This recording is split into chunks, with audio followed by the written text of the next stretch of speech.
अब हम ऑस्ट्रेलिया से टेस्ट सीरीज जीतकर अपने देश लौटे भारतीय क्रिकेट टीम के उन नए खिलाड़ियों की, उन नए नायकों की सफलता का विश्लेषण करेंगे जिन्होंने यह साबित कर दिया कि नाम बड़ा नहीं होता बल्कि काम बड़ा होता है, जिन्होंने बता दिया कि अनुभव बड़ा नहीं होता, योग्यता और सफल होने की जिद बहुत बड़ी चीज होती है।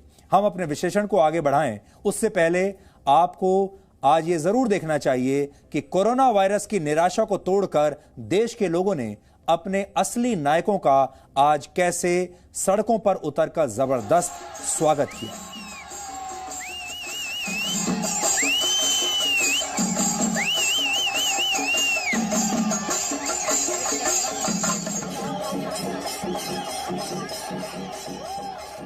हमारे देश में क्रिकेट को एक धर्म की तरह माना जाता है। ऑस्ट्रेलिया से क्रिकेट के नायक जब अपने घर लौटे तो उनका कुछ इस तरह स्वागत हुआ जैसे शायद स्वयं भगवान ही धरती पर उतर आए हों। ये किसी नेता की चुनावी रैली नहीं है, न ही भीड़ को किसी ने पैसा देकर यहां पर बुलाया है। ये लोग खुद अपने नायक के स्वागत के लिए यहां पर आए हैं क्योंकि इन्होंने क्रिकेट के मैदान में एक बहुत मजबूत और अनुभवी टीम को हराया है और इन्होंने ये विश्वास दिलाया है कि छोटी लड़ाइयां हारने के बावजूद हम बड़ा युद्ध जीत सकते हैं। युवा होने का जज्बा क्या होता है, जिद क्या होती है, ये इन खिलाड़ियों ने पूरे देश को, पूरी दुनिया को बताया है। जब हम दर्द, चोट और विरोधियों के दिए अपमान को भुला देते हैं तो देश के लिए गौरव के बड़े मौके पैदा होते हैं। जुबान नहीं, प्रदर्शन से जवाब देने वाले ऐसे ही एक नायक आपकी टीवी स्क्रीन पर इस समय है और इस खिलाड़ी का नाम है टी नटराजन। ये तस्वीर है तमिलनाडु के सलेम जिले की और भारतीय टीम के गेंदबाज टी नटराजन का गांव यहीं पर है और उनके स्वागत में कितनी बड़ी संख्या में लोग आए आप खुद देख सकते हैं। टी नटराजन को उन्होंने रथ पर बैठा दिया और वहां पूरा गांव उनके स्वागत के लिए पहुंचा, जो ये बताता है कि नटराजन की कामयाबी कितनी बड़ी है।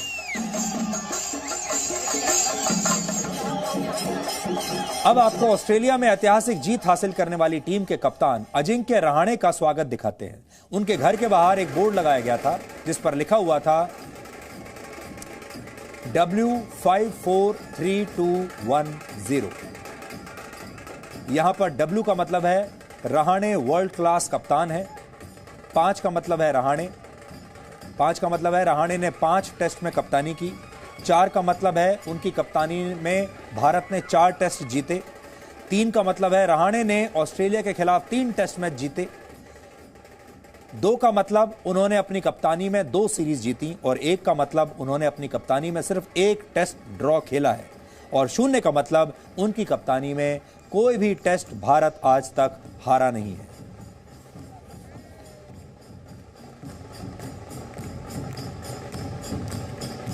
नेतृत्व की कुशलता त्याग की कसौटी पर कसी जाती है और इस टीम के असली कप्तान तो वैसे विराट कोहली हैं, पर वो अपने पिता होने का दायित्व निभाने के लिए इस सीरीज को बीच में ही छोड़कर वापस लौट आए थे।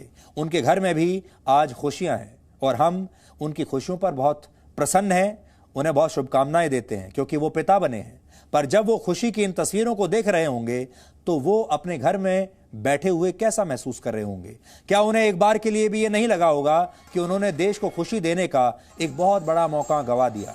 क्या उन्हें एक बार भी ये नहीं लगा होगा कि काश वो भी इस टीम में, इस मैच में खेल रहे होते और अपनी भूमिका निभाते इस ऐतिहासिक मैच में जो आने वाले सैकड़ों वर्षों तक याद किया जाएगा, उसमें विराट कोहली की भूमिका भी हो सकती थी। पर विराट कोहली के फैसले ने देश को यह सोचने का मौका भी दिया है कि कोई खिलाड़ी कितना भी बड़ा क्यों ना हो जाए, कितना भी बड़ा सेलिब्रिटी क्यों ना हो जाए, कितना भी पैसा क्यों ना कमा ले, उसकी जगह लेने वाली प्रतिभा की कमी कभी भी इस देश में होगी नहीं। ये देश बराबरी पर खड़े मुकाबलों को जीतना अब सीख चुका है। हारे हुए मैच को कैसे ड्रॉ कराना है ये सीख चुका है और ड्रॉ होने वाले मैच को कैसे जीत लेना है ये हमारे देश के युवा खिलाड़ी सीख चुके हैं।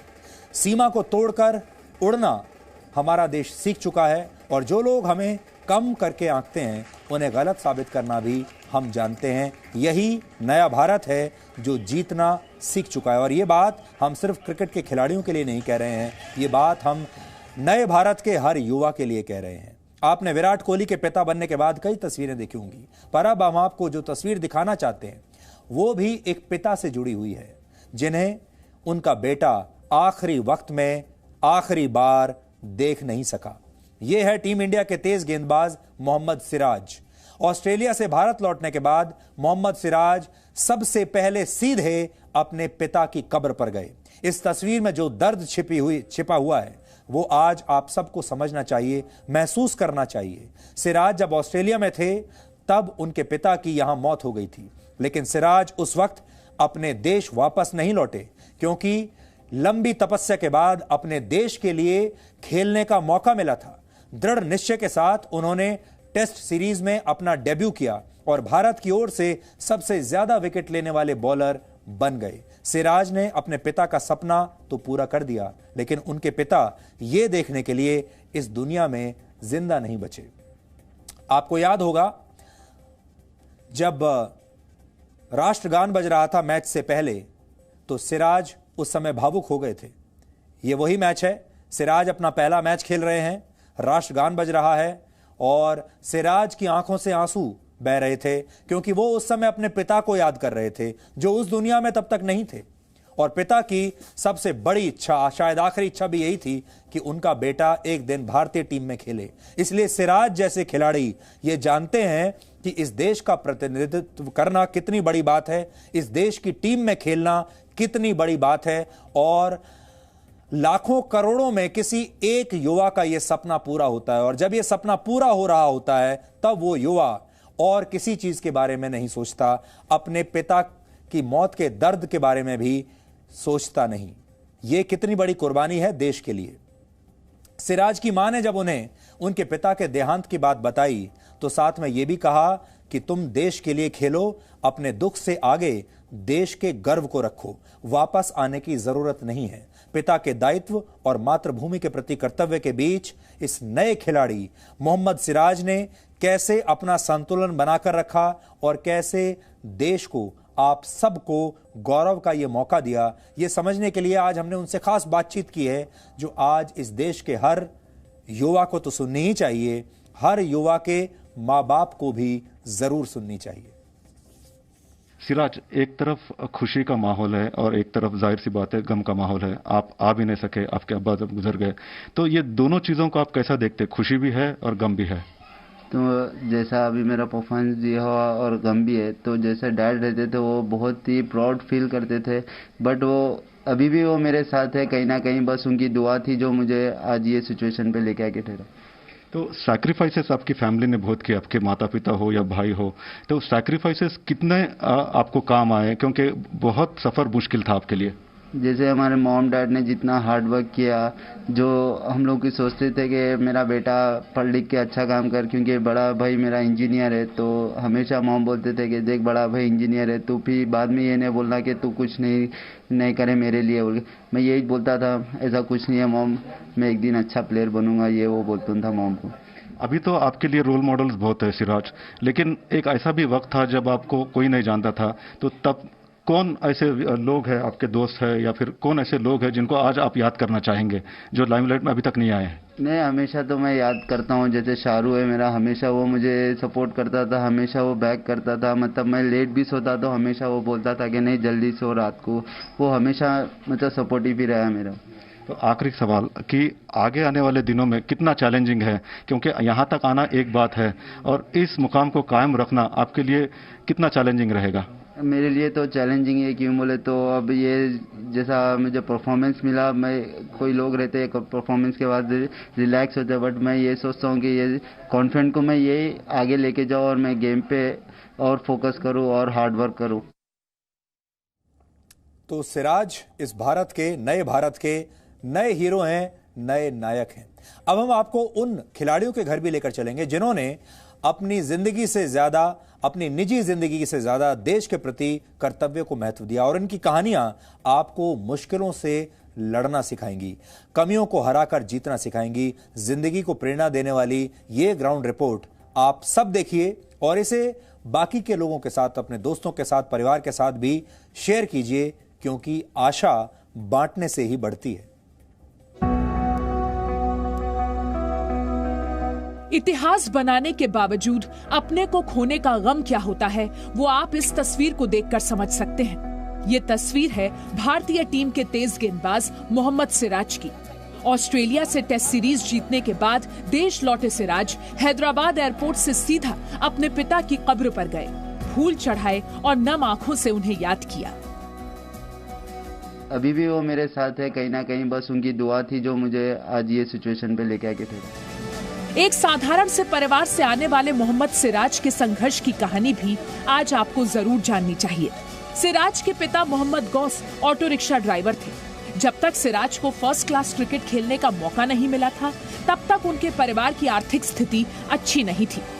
लेकिन पिता का सपना था कि सिराज भारत की तरफ से खेले, लेकिन वो अपने बेटे को देश के लिए टेस्ट क्रिकेट में विकेट लेते हुए नहीं देख सके। 62 दिन पहले 20 नवंबर को मोहम्मद सिराज के पिता की फेफड़े की बीमारी की वजह से मौत हो गई। उस वक्त मोहम्मद सिराज ऑस्ट्रेलिया में थे। सख्त कोरोना प्रोटोकॉल की वजह से सिराज ने वहीं रुकने का फैसला किया। मुश्किल घड़ी में सिराज ने हौसला नहीं खोया और इसके बाद जो हुआ वो पूरी दुनिया को पता है। अपने सपोर्ट, अपने फादर को लूज करना आसान सी बात नहीं थी, बट मेरे मम्मी ने सिराज से बात करते थे डेली 3-3 घंटे 4-4 घंटे, उसको इंकरेज करते थे, मोटिवेट करते थे। तो मैं एक क्रेडिट मम्मी को दूंगा कि सिराज जो आज परफॉर्मेंस जो दिया वो just because of my mother.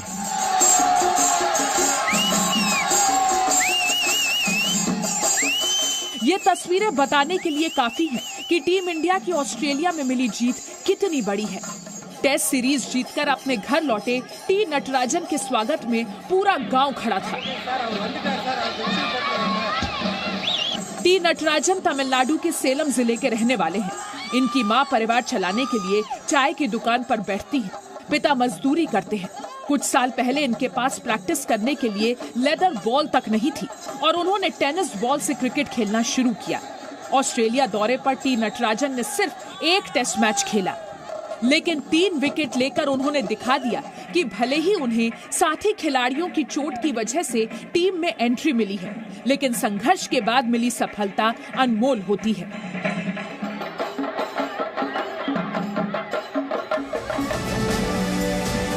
मेहनत से कामयाबी हासिल की जा सकती है, भले ही कितनी मुश्किलें आए, हिम्मत नहीं हारनी चाहिए। वॉशिंगटन सुंदर की भी कहानी ऐसी ही है। 4 वर्ष में उनके पिता को पता चला कि सुंदर सिर्फ एक कान से ही सुन सकते हैं, लेकिन क्रिकेट के लिए उनके जुनून में कभी कमी नहीं आई। ऑस्ट्रेलिया में अपने पहले टेस्ट मैच में 4 विकेट और 84 रन बनाकर सुंदर ने साबित कर दिया कि उन्हें इसी मौके का इंतजार था।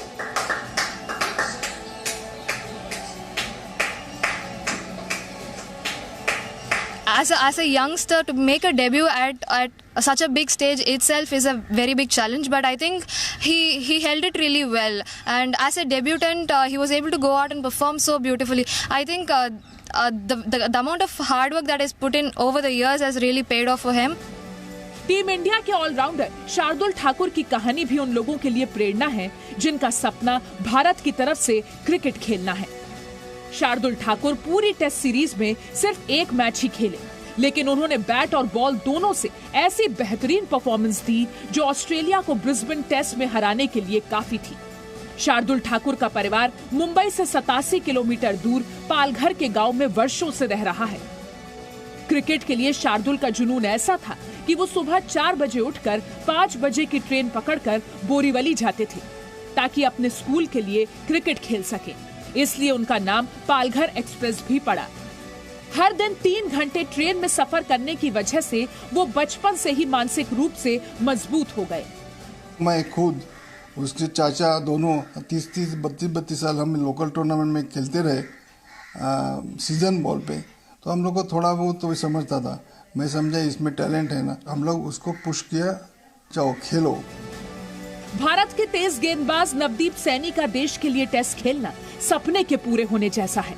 सीनियर खिलाड़ियों की चोट ने इन्हें भी टेस्ट क्रिकेट में डेब्यू का मौका दिया। उनके पिता सरकारी ड्राइवर थे। आमदनी इतनी नहीं थी कि बेटे के लिए क्रिकेट एकेडमी की फीस भर सके, लेकिन नवदीप सैनी ने हिम्मत नहीं हारी। सानू तो बहुत खुशी आई, तो मालक का शुक्रगुजार हाँ, मालक का तेरा लख लख शुक्र है भी साडे बच्चे ने पहली बार डेब्यू किया, मैच च उन्होंने 4 विकेटां मिलियां। ਅੱਗੇ ਵੀ ਬਹੁਤ प्रदर्शन करेगा। अगर ये दर्द ना होता की पता होर विकटा मिलती जी। तो भारत के नए नायकों ने यह बता दिया कि शरीर की चोट से दिल की चोट कहीं ज्यादा गहरी होती है और जब दिल पर चोट लगती है तो दर्द भी ज्यादा होता है, लेकिन उस दर्द से कैसे जिद पैदा होती है जीतने की, वो इन नए नायकों ने पूरी दुनिया को बताया है।